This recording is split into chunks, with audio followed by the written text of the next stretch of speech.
Hello and welcome to this video on market positioning and market segmentation. By the end of this video, we should be able to define market segmentation, explain the benefits of market segmentation, and understand how businesses can use market mapping to identify gaps in the value. Finally, we're going to look at the term adding value. So let's have a look at market segmentation first of all. A market segment is a part of a market that contains a group of buyers with similar characteristics, habits, and buying preferences. Market segmentation is a useful process for businesses to do because they can identify groups of customers and then target their products more closely. So how might businesses go about segmenting a market? Well, they might look at perhaps people's ages, which would be a form of demographic segmentation. They might look at where people live, which would be geographic. They might group customers into high income and low income. They might group customers into how they behave, so maybe active lifestyle versus into cinema. Businesses can concentrate on one particular market segment or produce different products for each segment that they identify. So these would be some examples of market segmentations. Perhaps holidays aimed at particularly young people, or holidays aimed at particularly old people, or perhaps holidays aimed at families. So this would be a demographic segmentation where I've used age to group customers into different segments and then developed holidays accordingly for each segment.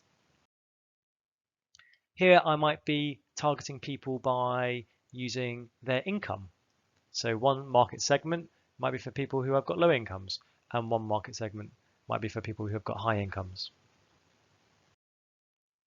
Here again, I might be targeting people based on their lifestyle. Here I'm targeting my product particularly at people who are into yoga. In this example, market segmentation might be based on geography. So here I'm targeting the customers in China differently to how I might be targeting customers in India. So what are the benefits of market segmentation? Well, businesses are better able to meet consumers' needs because they're tailored to that particular smaller part of the market. Large firms may increase their product range to address a number of different market segments, whereas small firms may choose just to focus on one. Differentiated products add value, which we'll come on to, which allows firms to charge a premium price. So customers are more likely to be loyal, and marketing may be more successful and more efficient. Another marketing technique businesses will use is market mapping. And a market map is a diagrammatic technique, and that's important, it's a diagram that enables businesses to map the existing products in the market by considering the key variables that consumers consider when deciding which product to buy. So here might be an example. Here's our diagram, and we're thinking about the chocolate industry here, and we're thinking, right, customers might be concerned with quality. So at one end we've got high quality, at one end we've got low quality. And when they're also buying chocolate, they might think about price. So at one end here we've got high price, and one end here we've got low price. And then what we've done is put all our potential competitors onto this map. So we're saying here Kinder Egg is kind of low quality and a middle price. This deluxe chocolate over here is high quality and a high price. And what we might try and do is see, right, are there any gaps in the market that we can potentially exploit? So down here there's a gap, but we might question actually whether that's worth targeting because this is for high price chocolate that's of low quality.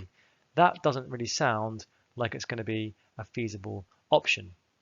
Having said that, up here, maybe there's a gap up here where we could have a medium price and a high quality product, and actually we don't have many competitors. So this is a marketing technique businesses will do, come up with two axes and try and look at all the competition and say, right, are there any gaps in the market? How do we differentiate ourselves? Do we need to move ourselves a little bit more to the quality end just to make sure in customers' minds we're seen better than maybe our rival? So market mapping can help firms identify gaps in the market that could be filled, identify opportunities to reposition existing products, gain a better insight into how their product is viewed relative to the competition. The only limitations here is that they only consider two variables, in the last example, price and quality. How reliable is the market research that we've used to base the map on? And just because there's a gap in the market, can we be sure there's actually demand? There's not going to be much demand for a high price, low quality chocolate. Ultimately, what a business is trying to do through their marketing approach is gain a competitive advantage. And a business theorist said there's one way of gaining a competitive advantage is to follow two broad strategies. Either be the low cost operator in the market, which means you're very competitive, like these guys, or differentiate your product. Make your product stand out from your rivals, and this will make you more competitive. So for example, a Tesla making electric cars makes them stand out from other car companies. Amazon Prime's super fast delivery might make them stand out from other businesses.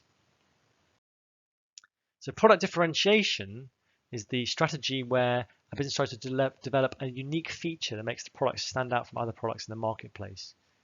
And they can do this by trying to create products that have what's known as a USP, a unique selling point. And that is a feature that distinguishes a firm's product from those of its competitors. Often this can be done through branding. By differentiating our product and gaining competitive advantage, it allows a business to add value. So adding value is the difference between the price of the finished product service that the customer pays and the cost of the inputs involved in making it. Again, this is an important definition, so let's make sure we have it down in our notes. So a business adds value when the price of the output is greater than the cost of the inputs. So for example, a business might take ingredients and maybe they cost, I don't know, let's say 50 cents. They combine them together and maybe that process costs 30 cents. But because they go through all of that and make a really nice product that comes out the other end, they're able to add value. So actually the price of the output, let's say, is €1. So therefore the added value here has been 20 cents.